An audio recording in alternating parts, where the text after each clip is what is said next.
Nous sommes le mercredi 25 juin 2014. Bonjour, bonsoir à tous. Merci d'être sur Télé Pluriel à l'heure du journal Pulsation, l'essentiel de l'actualité de la journée. À l'occasion de la présentation ce mercredi de son rapport sur les objectifs du millénaire pour le développement, le Premier ministre Laurent Lamothe, également ministre de la Planification et de la Coopération externe, s'est félicité des efforts du gouvernement en vue, a-t-il dit, d'améliorer les conditions de vie de la population, notamment les plus vulnérables.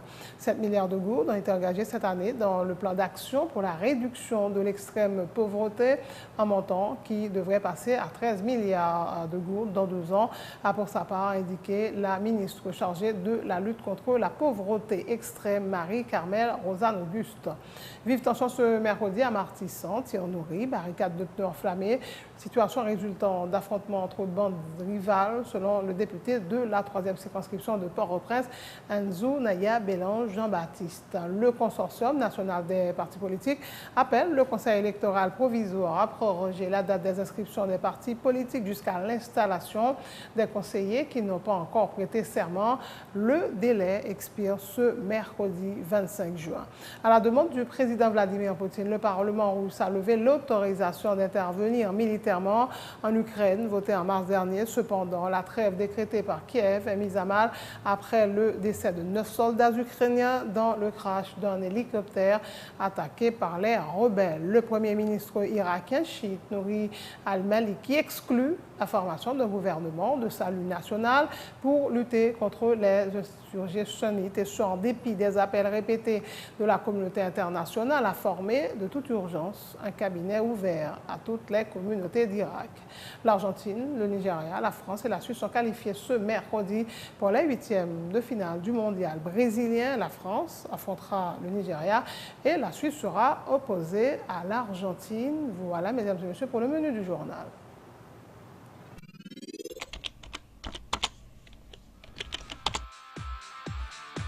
Bienvenue à cette édition d'Information Pulsation, l'essentiel de l'actualité de la journée. Merci de votre fidélité. Bienvenue dans ce premier numéro de Pulsation Week-end.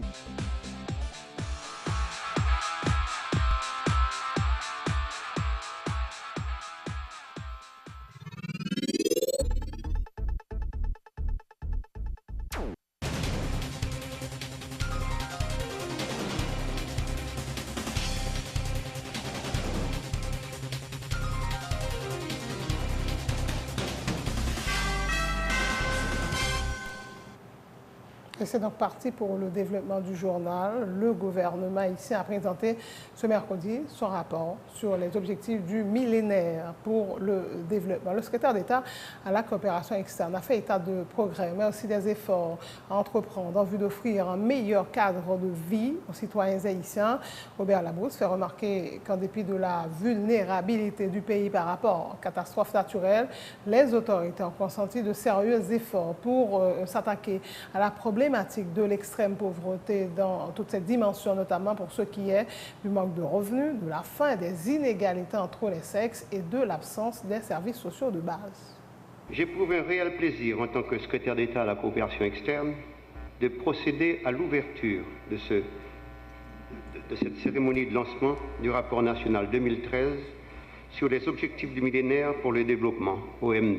La communauté internationale, lors du sommet du millénaire qui s'est déroulé du 6 au 8 septembre 2000 au siège des Nations Unies à New York, s'est accordée sur les objectifs et cibles concrets, chiffrés et limités dans le temps pour s'attaquer à la pauvreté extrême dans toutes ses dimensions.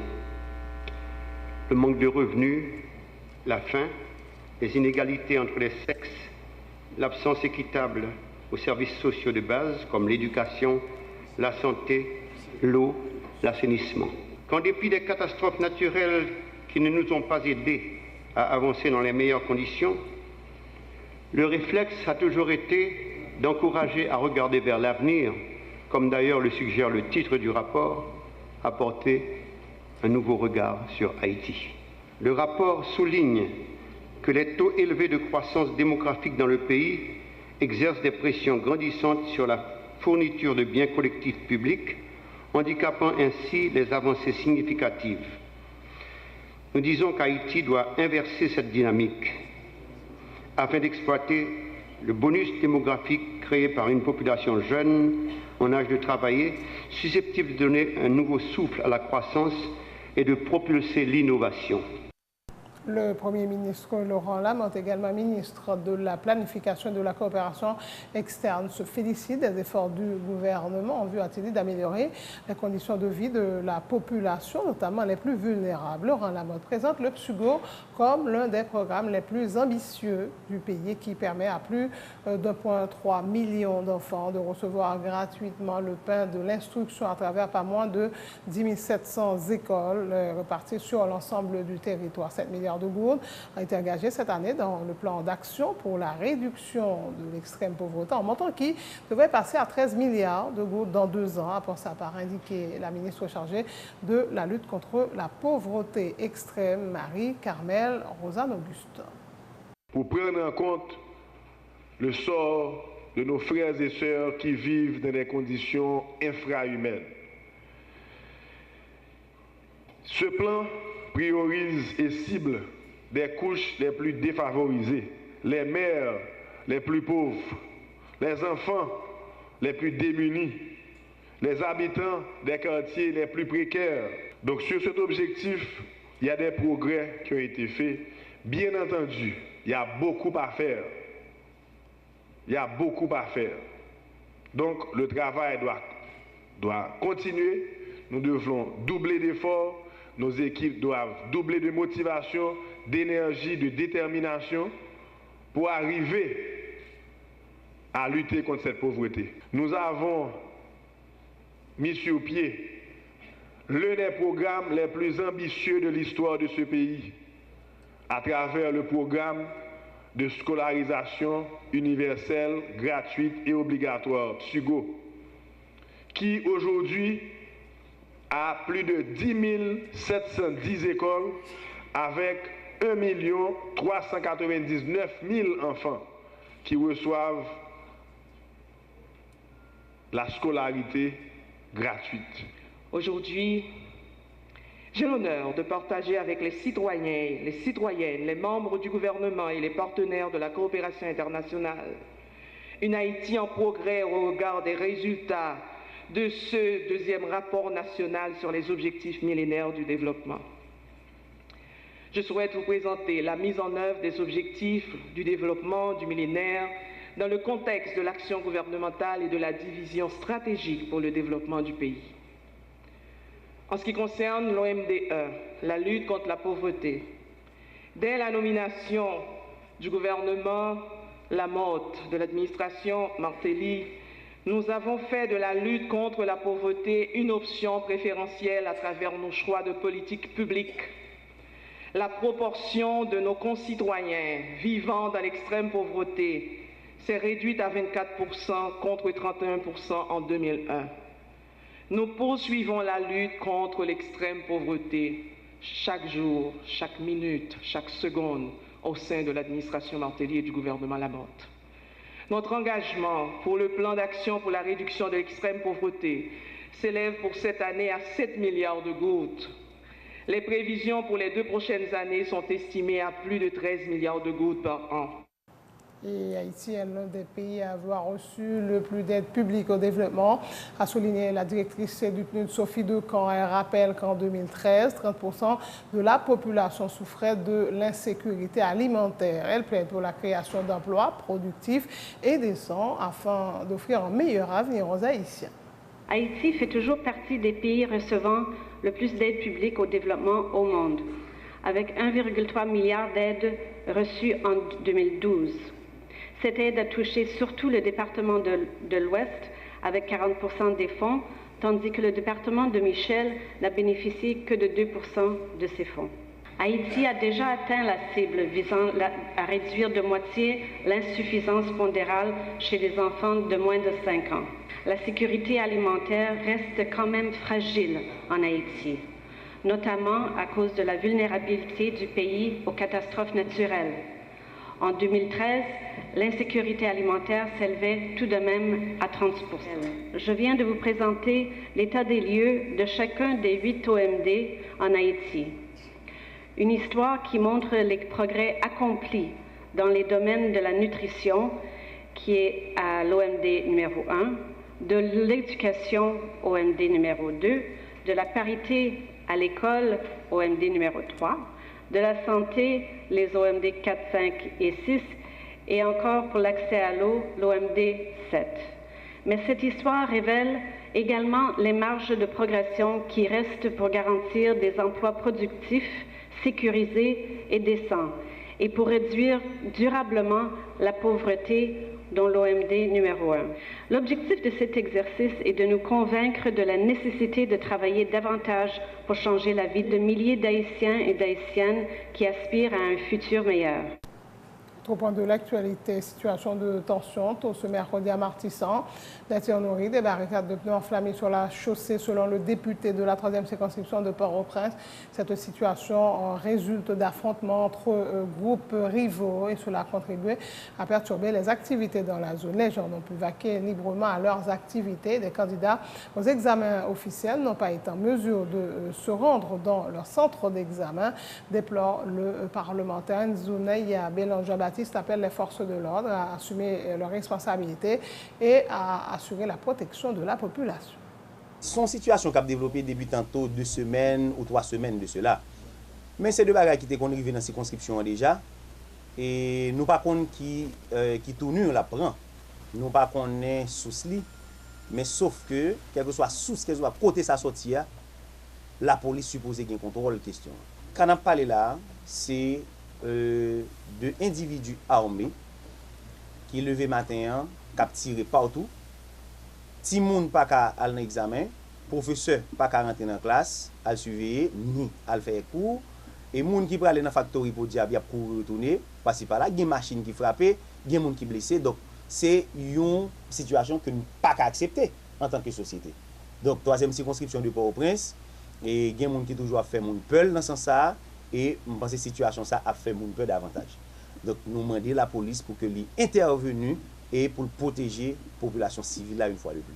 Comme élu dans la circonscription, et moi de fait le premier défenseur, moi pour demander moun sa yo pas oublier nous gagner une population civile qui pas gen zam nan men, qui pas dans guerre. Donc son la trier moun effectivement peut-être qui gen zam illégal dans men yo et population pas dans bataille avec moun. Moi-même m'a fait un appel direct avec la police, avec population tout qui doit être très vigilante pour que yo gérer situation ça. Mais la police qui est là pour protéger et servir, nous reconnaissons que la police est effectivement très limitée par rapport avec le type de situation ça. Et parce que sinon, on a éradiqué le problème ça et depuis longtemps. Donc, de groupes qui bataille, suivant l'information que nous gagnons. Donc, ça, c'est le bagage qui arrive dans la circonscription assez souvent. Le Consortium national des partis politiques appelle le Conseil électoral provisoire à proroger la date des inscriptions des partis politiques qui prendront part aux prochaines élections. Le délai expire ce mercredi 25 juin. Le président du consortium, Jean-Tel Joseph, dit croire que le CEP devrait continuer le processus d'inscription jusqu'à l'installation des conseillers qui n'ont pas encore prêté serment et demande par ailleurs au pouvoir judiciaire de jouer sa partition pour débloquer la situation. Le consortium des partis politiques s'est inscrit dans la perspective de sa participation aux prochaines joutes électorales. Il annonce un rassemblement le vendredi 27 juin au Palais de l'Art pour présenter ses candidats. Première grande assemblée générale que le Consortium national parti politique a fait dans le Palais de l'Art. C'était dans distinction dans le club, mais suite avec un problème qui posait, nous transférer l'activité ça dans le Palais de l'Art. C'est un moment côté que nous avons présenté à la presse en particulier et à la population en général, on partit dans l'ensemble des candidats que le consortium a gagné pour le voyer dans l'élection. Le consortium a préparé pour l'élection et n'a demandé encore avec CSPJA, qui est un acteur important qui gagne aujourd'hui pour prendre une décision. N'a demandé pour faire tout ça qui dépend de eux m'a parlé des membres du CSPJ pour débloquer la situation. Pour définitivement nous capables de gagner un conseil électoral complet. Le consortium a fait appel avec conscience conseillers électoraux. Pour nous connaître que l'élection c'est pour parti politique qu'elle fait. Nous-mêmes au niveau du consortium, nous inscrits, nous prêts, nous aller, mais nous avons demandé pour ne pas fermer le registre électoral là, jeudi, agent calendrier électoral là, dit là, mais pour quitter le registre là ouvert pour signer l'autre parti politique qui t'a rejoindre le processus là. Les problèmes juges électoraux fin résoudre pour être capables de participer. Parce que nous autres, au niveau du consortium, nous préparons, nous prêts, nous prenons battre dans l'élection, mais nous t'arrêtons que tout parti politique participe pour c'est souterrain nous gagne bataille là. C'est population tranchée, mais pour ne pas contester l'élection à la base. Le vice-président du Sénat, André Richer, appelle le pouvoir judiciaire à procéder à la désignation de son nouveau représentant au CEP, le parlementaire, qui propose que l'ex-ministre des Finances, Henri Bazin, intègre le conseil électoral, soutient qu'il est impératif que les élections aient lieu cette année pour éviter une aggravation de la crise. André Richer appelle d'autre part les partis de l'opposition, dont Famille Lavalas, Fusion et MEPOD, à se regrouper pour, je cite, déjouer toute tentative de fraude électorale. Je lance un appel. Et l'appel là, c'est un appel pour premièrement, pour forcer l'exécutif là à organiser l'élection et en même temps pour qu'il y ait une participation effective aux élections pour empêcher que tout boom que vous dites à préparer, des ordres que vous dites à faire, toute bonne bagaille ça pour éviter. C'est pour cette raison que j'ai demandé au président du Sénat. J'ai encore lancé un appel au président de la République pour leur dire de voir de concert avec le CSPJ, qu'est-ce qu'on peut faire. Et ne pas aller les mains vides, je leur ai proposé quelqu'un qui, ne pas dire au-dessus de tout soupçon, mais quelqu'un qui pourrait être accepté par tous les partis, qui est M. Henri Bazin. Donc, c'est une proposition. Parce que moi, j'accompagne mes propositions avec des actions concrètes. Donc c'est ça que je fais là. Alors, l'appel que je lance à ces partis politiques, aux autres acteurs qui dans tout ce électoral-là, pour leur dire que même pour le bien-être de la nation, il faut éviter pour qu'il n'y ait pas des élections d'ici la fin de l'année. Il faut que l'élection soit organisée, et pour organiser, il faut qu'il y ait la participation effective de toute force politique. Dans ce sens-là, quand je prends par exemple aujourd'hui, je prends Famille Lavalas, l'OPL, je prends Famille Lavalas, l'OPL, je prends la fusion, je prends le MOPOD, qui aujourd'hui qui constate le danger qui pend sur cette pays, tout ce que je leur demande, c'est de s'asseoir ensemble pour que normalement, nous n'avons pas besoin d'aller à l'élection d'une manière dispersée, mais pour y aller en tant que bloc, pour éviter toute tentative de désordre et de malversation que pouvoir gagner intention. Le rappel des titres avant de prendre congé de vous à l'occasion de la présentation ce mercredi de son rapport sur les objectifs du millénaire pour le développement. Le Premier ministre Laurent Lamotte, également ministre de la Planification et de la Coopération externe, s'est félicité des efforts du gouvernement en vue d'améliorer les conditions de vie de la population, notamment les plus vulnérables. 7 milliards de gourdes ont été engagés cette année dans le plan d'action pour la réduction de l'extrême pauvreté, un montant qui devrait passer à 13 milliards de gourdes dans 2 ans, pour sa part, a indiqué la ministre chargée de la lutte contre la pauvreté extrême, Marie-Carmel Ozanne-Auguste. Vive tension ce mercredi à Martis, Santier-Nouri, barricade de pneus enflammés, une situation résultant d'affrontements entre bandes rivales, selon le député de la 3e circonscription de Port-au-Prince, Enzo Naya Bélan Jean-Baptiste. Le consortium national des partis politiques appelle le CEP à proroger la date des inscriptions des partis politiques jusqu'à l'installation des conseillers qui n'ont pas encore prêté serment. Le délai expire ce mercredi mardi 25 juin. À la demande du président Vladimir Poutine, le Parlement russe a levé l'autorisation d'intervenir militairement en Ukraine, votée en mars dernier. Cependant, la trêve décrétée par Kiev est mise à mal après le décès de 2 soldats ukrainiens dans le crash d'un hélicoptère attaqué par les rebelles. Le premier ministre irakien, chiite Nouri al-Maliki, exclut la formation d'un gouvernement de salut national pour lutter contre les insurrectionnistes, et ce en dépit des appels répétés de la communauté internationale à former de toute urgence un cabinet ouvert à toutes les communautés d'Irak. L'Argentine, le Nigeria, la France et la Suisse sont qualifiés ce mercredi pour les 8e de finale du mondial brésilien. La France affrontera le Nigeria et la Suisse sera opposée à l'Argentine. Merci de votre attention. Bonne suite de programme sur Télé Pluriel.